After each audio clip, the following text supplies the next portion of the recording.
Assalamualaikum warahmatullahi wabarakatuh. Bismillah, walhamdulillah, wassalatu wassalamu ala rasulillah amma ba'du.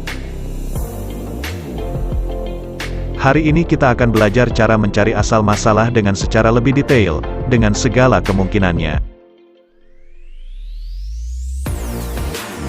Contoh, ada sebuah permasalahan, beginilah gambaran permasalahan yang biasanya ada di dalam Pak Ilmu Faraid. Ada soal, ada orang meninggalkan seorang anak perempuan, dan seorang paman. Sebagaimana pembicaraan awal tadi, kita akan belajar cara mencari asal masalah, tetapi sebelum itu kita harus mengisi kolom yang bertanda merah ini, karena kalau tidak diisi, maka tidak akan bisa memperoleh asal masalah. Adapun untuk mengisi kolom yang bertanda merah ini, kemungkinannya ada 3. Kemungkinan yang pertama, pernya cuma ada 1. Kemungkinan yang kedua, ada beberapa pernya, lebih dari 1. Kemungkinan yang ketiga, tidak ada pernya sama sekali. Lalu, kita bahas kemungkinan yang pertama dulu, yaitu, ketika pernya cuma ada 1. Jika pernya cuma ada 1, maka asal masalahnya adalah penyebut itu sendiri, karena tidak ada yang lain.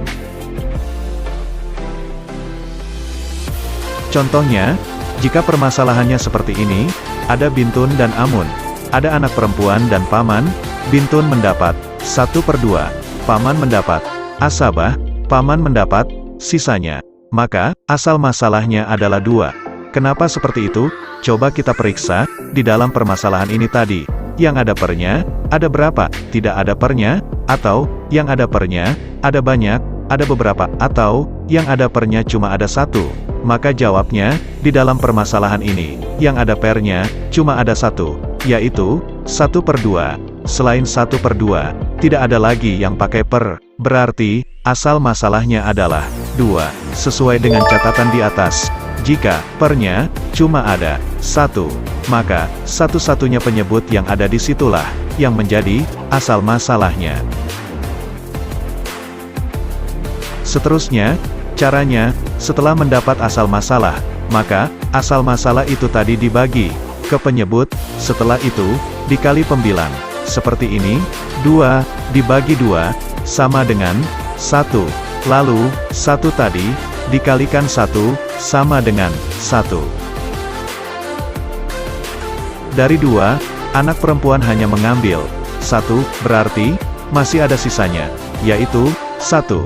Sisanya itulah untuk Amun, sisanya itulah untuk paman, karena paman, asabah, mengambil sisa. Contohnya lagi, jika permasalahannya seperti ini, maka, berapakah asal masalahnya? Maka jawabnya, asal masalahnya adalah 8. Kenapa 8? Karena, sudah dijelaskan di dalam catatan yang di atas, bahwa, jika, yang pakai per, cuma ada 1, maka, satu-satunya penyebut yang ada di situlah yang menjadi asal masalahnya.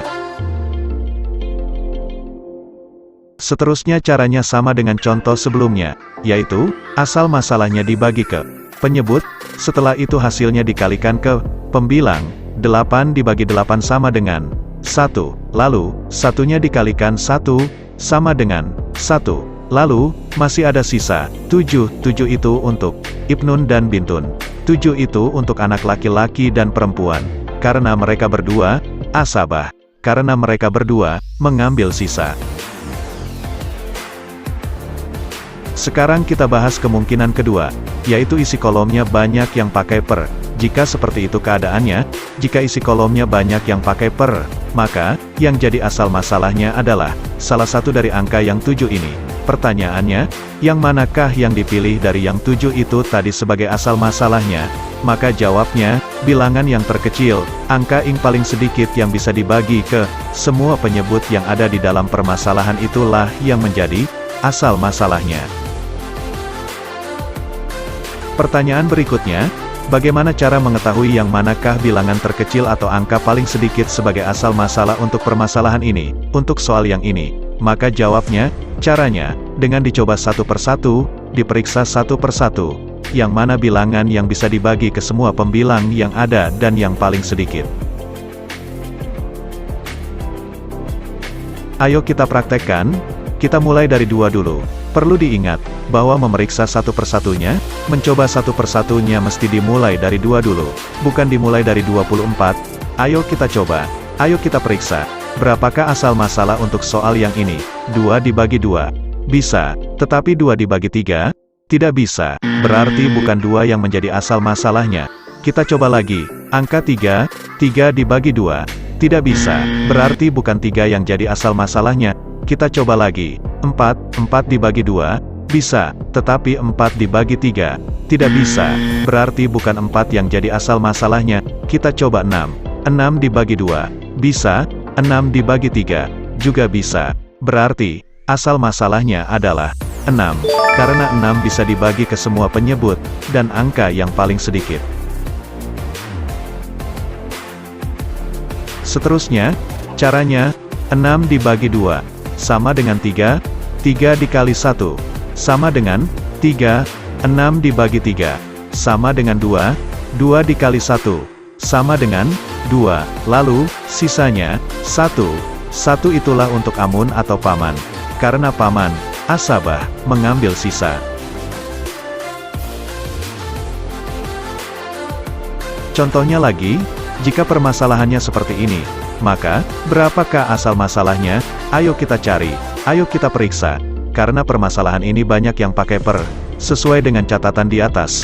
Berarti, asal masalahnya adalah salah satu dari yang 7 ini, tetapi yang mana? Sebagaimana cara sebelumnya. Kita coba satu persatu, kita periksa satu persatu, dimulai dari 2 dulu. 2 dibagi 3. Tidak bisa, berarti bukan 2 asal masalahnya. Kita coba 3. 3 dibagi 3, bisa, tetapi 3 dibagi 2, tidak bisa, berarti, 3, bukan asal masalahnya. Kita coba lagi, 4, 4 dibagi 3, tidak bisa, berarti 4 bukanlah asal masalahnya juga. Kita coba lagi, 6, 6 dibagi 3, bisa, 6 dibagi 2, bisa, 6 dibagi 6, bisa, berarti, 6 lah yang jadi asal masalahnya.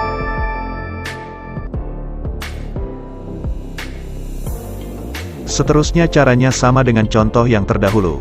6 dibagi 3 sama dengan 2, dikali 1, sama dengan 2, 6 dibagi 2 sama dengan 3, dikali 1, sama dengan 3, 6 dibagi 6 sama dengan 1, dikali 1, sama dengan 1. Sekarang kita membahas kemungkinan terakhir. Kemungkinan ketiga, yaitu, isi kolomnya tidak ada yang pakai per sama sekali. Lalu, bagaimana cara mencari asal masalahnya? Maka jawabnya, jumlah ahli waris yang asabah lah, yang akan menjadi asal masalahnya. Tunggu sebentar, tadi, dikatakan, yang jadi asal masalahnya adalah, jumlah ahli waris yang asabah. Tetapi, ahli warisnya berjumlah 2, 1 orang anak laki-laki, dan 1 anak perempuan. Lalu, dari mana 3 ini? Maka jawabnya, perlu diketahui bahwa, di dalam Pak Ilmu Faraid ada kaidah, Liz Zakari mislu hazzil unsayain, yang artinya, bagi laki-laki seumpama bahagian 2 perempuan. Maksudnya, laki-laki memperoleh bahagian 2 kali lipat dari perempuan. Karena itulah, perempuan dihitung 1, sedangkan laki-laki dihitung 2. Jadi, jumlah keseluruhannya 3, begitulah seterusnya. Jika laki-lakinya ada berdua, berarti, dihitung 4. Jika ada bertiga, maka, dihitung 6, dan seterusnya. Setelah itu, dari 3, ibnun atau anak laki-laki memperoleh 2, sedangkan bintun atau anak perempuan memperoleh 1, karena laki-laki mendapatkan 2 kali lipat bahagian perempuan. Contohnya lagi, jika permasalahannya seperti ini, berapakah asal masalahnya? Maka jawabnya, sesuai catatan yang di atas. Jika situasinya seperti ini, yaitu tidak ada yang pakai per, maka yang jadi asal masalahnya adalah jumlah ahli waris yang asabah, yaitu 3, utun ko atau saudari kandung dihitung 1, sedangkan ahun ko atau saudara kandung dihitung 2. Karena kaidah sebelumnya tadi, Liz Zakari mislu hazzil unsayain. Seterusnya, ahun ko atau saudara kandung memperoleh bahagian 2, sedangkan utun ko atau saudari kandung memperoleh bahagian 1. Salah hilaf, Ampun maaf. Wassalamualaikum warahmatullahi wabarakatuh.